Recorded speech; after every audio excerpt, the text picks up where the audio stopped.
please introduce yourself by stating your name, your full name, Yes. and the books you are presenting today.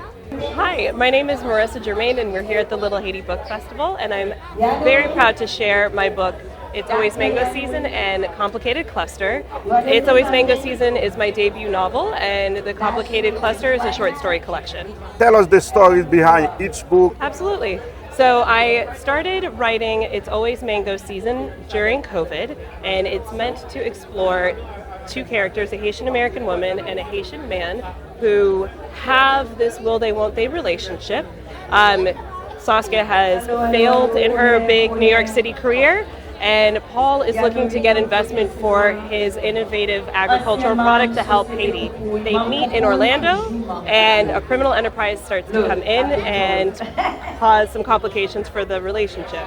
I started working on the book 5 years ago and used the short story collection, A Complicated Cluster, to learn how to write about tension. And so it's a wide-ranging series of stories that talk about people going through different challenges, and it's a little bit spooky, a little bit eerie. And then the It's Mango Season is a contemporary fiction. It has romance, it has action and adventure, and it's rooted in Orlando, and it's part of a series. So what inspired you to become an author?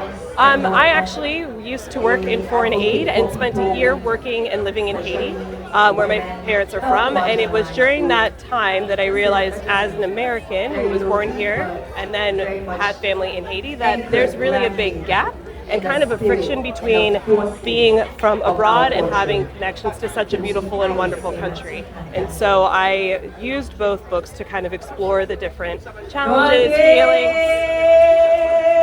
friction, emotions, and all of that come along with the very complicated Haitian identity. It's a wonderful privilege, but it also is a great opportunity to explore the layers and the nuances of what it means to be Haitian American and to be connected to such a wonderfully prolific country. Who is the main audience for your book? Both books I wrote for young people, women particularly, but they're also good for men, who have immigrant backgrounds, ideally Haitians, because we have such a beautiful and wonderful history and identity, and really the stories are meant to capture all of the nuances and layers of what it means to have that identity. So what challenges did you face when writing this book? Ooh, lots of challenges. First among them is, how do I pay for my life? How do I pay bills and live the life while also being committed to my work?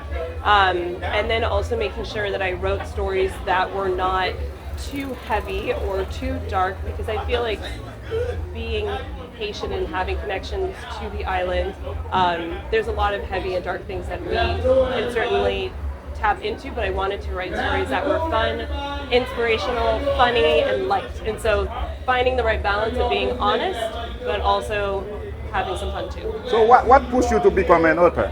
I had this story haunting me for months. When I lived in Haiti doing foreign aid work, I was hearing stories and rumors of all sorts of things that were happening, and I was looking for a way to kind of put that all together. I've always loved to read, and I enjoy writing, and so I figured might as well try to write a novel, and it's really been a wonderful journey ever since. So what advice would you give to a young Haitian American writer who would love to, to follow your steps? Absolutely. It is a difficult journey, but we have something so valuable and so beautiful to share.